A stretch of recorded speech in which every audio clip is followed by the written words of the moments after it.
वरूथिनी एकादशी व्रत कथा।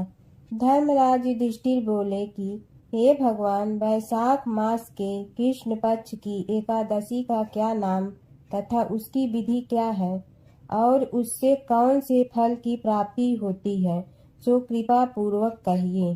श्री कृष्ण भगवान बोले, हे राजेश्वर, वैशाख मास के कृष्ण पक्ष की एकादशी का नाम वरूथिनी एकादशी है। यह सौभाग्य को देने वाली है।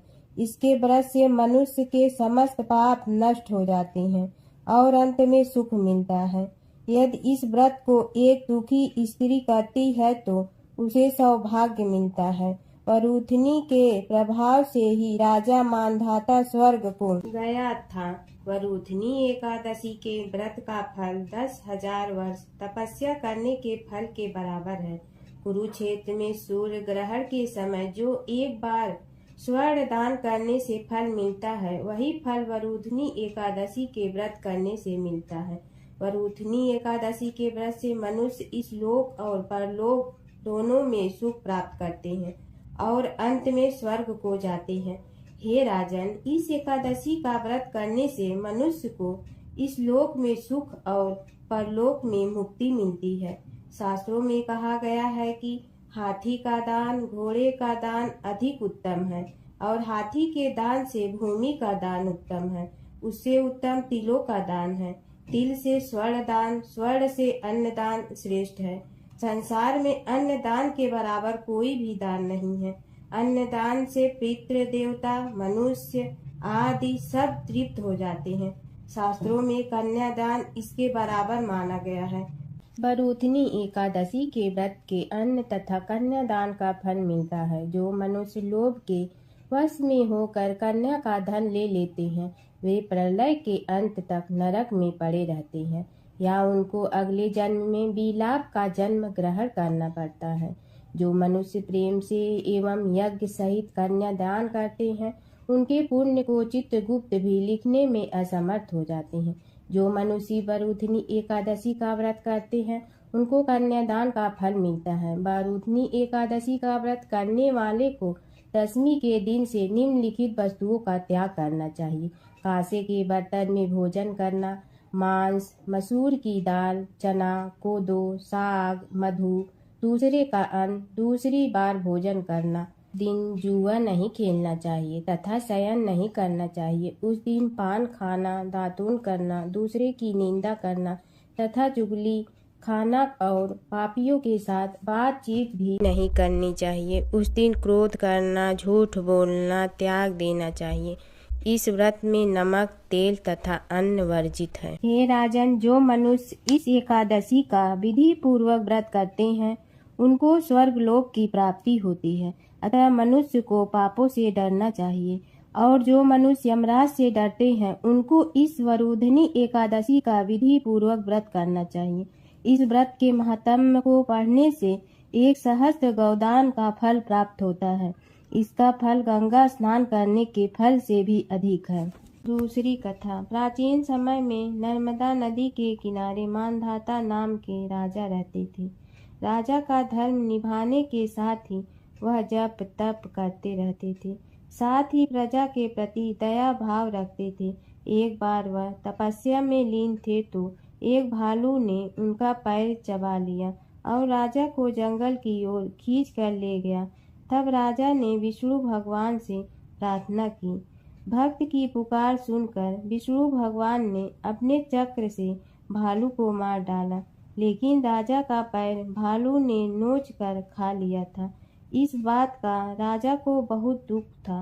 राजा को दुखी देखकर विष्णु भगवान ने कहा कि राजन, भालू ने जो तुम्हारा पैर काटा है, वह तुम्हारे पूर्व जन्म का पाप है, जिसकी सजा तुम्हें इस जन्म में भुगतनी पड़ रही है।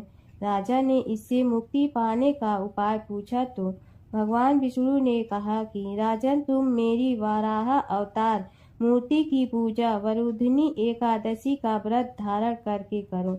इससे तुम्हारे पाप कट जाएंगे और व्रत के प्रभाव से दोबारा अंगों वाले हो जाओगे। इसके बाद राजा ने वरूथिनी एकादशी का व्रत धारण किया तो उनका पैर भी सही हो गया। 11 माता की कहानी। एक बूढ़ी माँ ने एक बार एकादशी का व्रत रखा। बड़ी ही भाव भक्ति से पूजा अर्चना की। उन्हें वृद्धावस्था में क्या बाधा थी। वे तो अपने पुत्र पौत्र की सुख सुविधा के लिए व्रत रखने लगी थी। वे दिन भर तो जरा कठोर मन करके अपनी प्यास को रोके रही। दिन में पूजा पाठ किया, कथा सुनी और पंडित जी को मिट्टी के पात्र में भर कर पानी और ऋतु फल दान में दिए। दोनों भर भर कर वितरण किया। उन्हें गर्मी के कारण बहुत बेचैनी हो रही थी। इस कारण से बड़ी देर तक पानी में पड़ी रही और पानी के कुल्ला करती रही, मुंह धोती रही। तब कहीं थोड़ा बहुत धैर्य बंध पाया। धूप तो तेज पड़ ही रही थी, इस कारण बार बार मुंह सूख रहा था। बूढ़ी माँ बहुत बेचैन हो रही थी।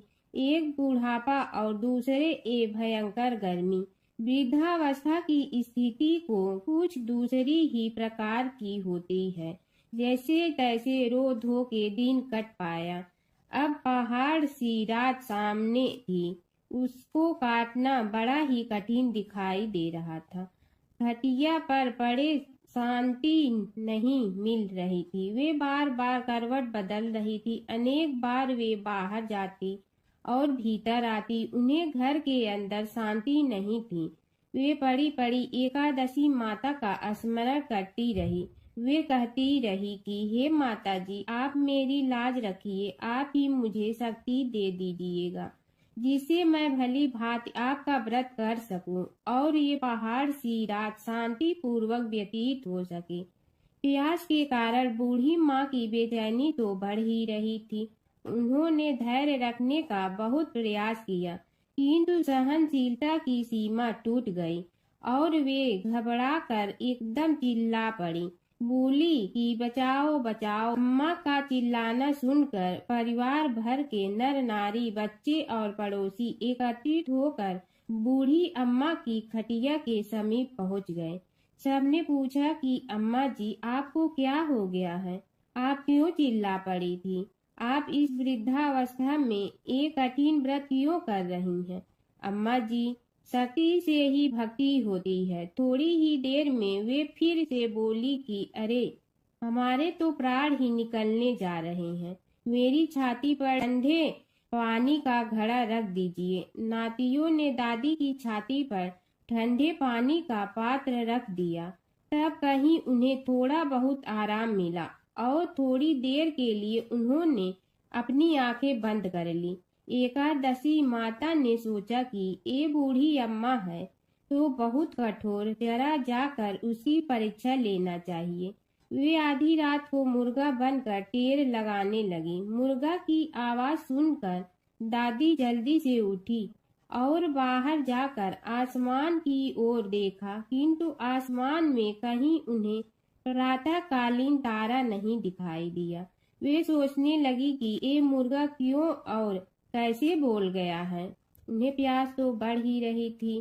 थोड़ा बहुत उनका मन भी विचलित होने लगा था, किंतु अंत में उन्होंने दृढ़ निश्चय किया कि मैं अब व्रत को पूर्ण करके ही छोड़ूंगी, चाहे भले ही मेरे प्राण निकल जाए। ये सोचकर फिर वे खटिया पर शिथिल होकर लेट गई। थोड़ी ही देर में एकादशी माता ने उनकी फिर से परीक्षा लेनी चाहिए। एक छोटी सी बालिका एक गिलास में शरबत लेकर उनके सिरहाने खड़ी हो गई और जोर से बोली कि दादी जी, सवेरा हो गया है, आप हाथ मुंह धोकर शरबत पी लीजिए। पहले तो शरबत का गिलास देखकर उनका मन ललचाने लगा, किंतु अचानक व्रत का स्मरण हो आया और उन्होंने सोचा कि मैं किसी भी प्रकार से अभी शरबत नहीं पी सकती हूँ, और वे शांति पूर्वक अपनी घटिया पर लेट गई। फिर थोड़ी ही देर में उन्हें ऐसा लगा कि जैसे किसी ने उन्हें पानी के कुएं में पटक दिया हो। वे बड़ी देर तक उस कुएं में हाथ पांव चलाती रही, किंतु उन्होंने अपने मुंह में पानी की एक बूंद भी नहीं जाने दी और वे दृढ़ता पूर्वक अपना व्रत पालती रही। थोड़ी ही देर में न जाने कहां से सामने आग जलने लगी, जिससे भारी गर्मी पड़ने लगी।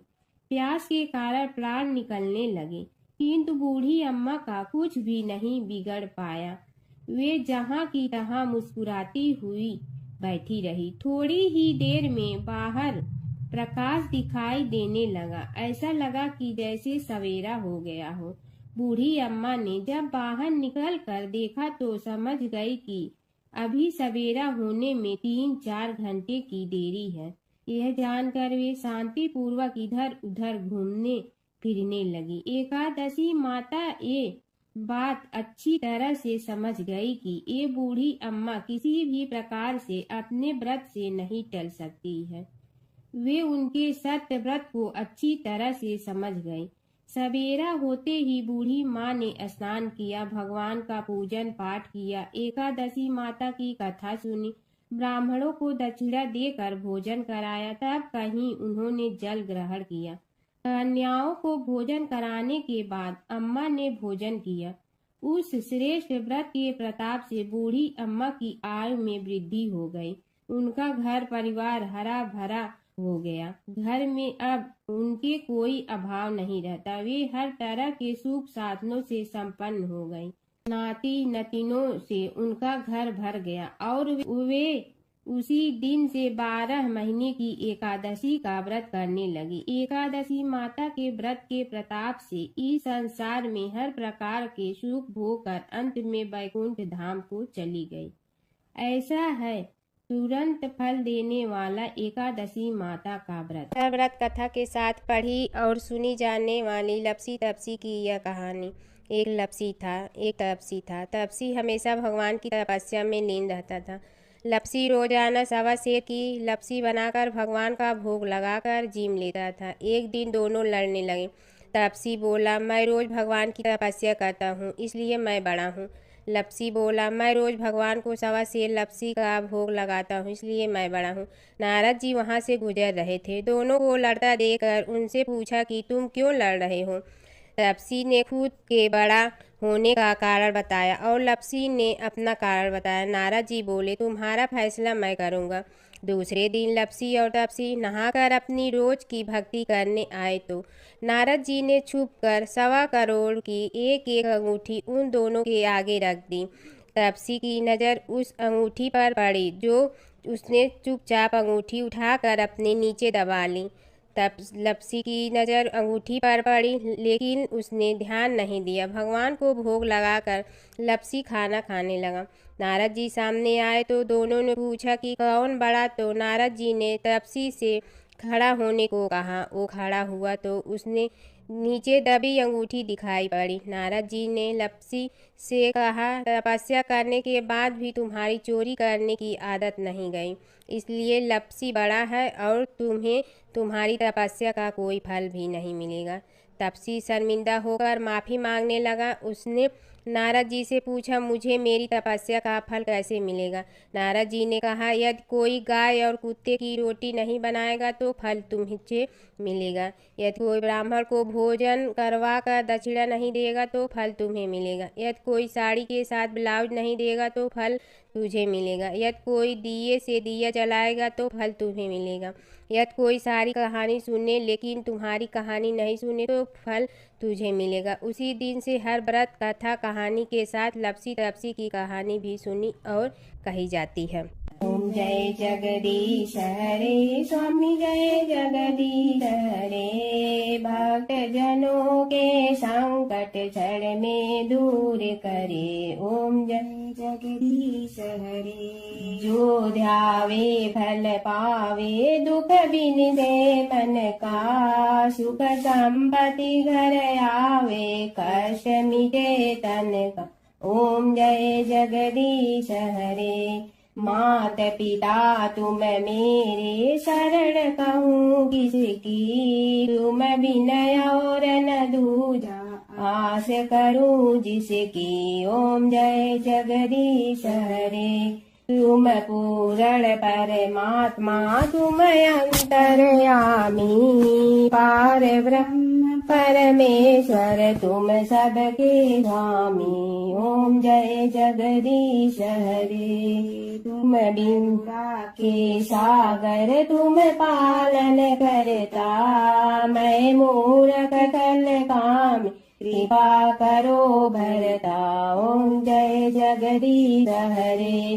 तुम हो ये कय गोचर सबके प्राणपति, किस विधि मिलूं दया में तुमको मैं कुमति, ओम जय जगदीश हरे। दीन बंधु दुख हरता तुम रक्षक मेरे, अपने हाथ उठाओ द्वार पड़ा तेरे, ओम जय जगदीश हरे। विषय विकार मिटा पाप हरो देवा, श्रद्धा भक्ति बढ़ाओ संतन की सेवा, ओम जय जगदीश हरे।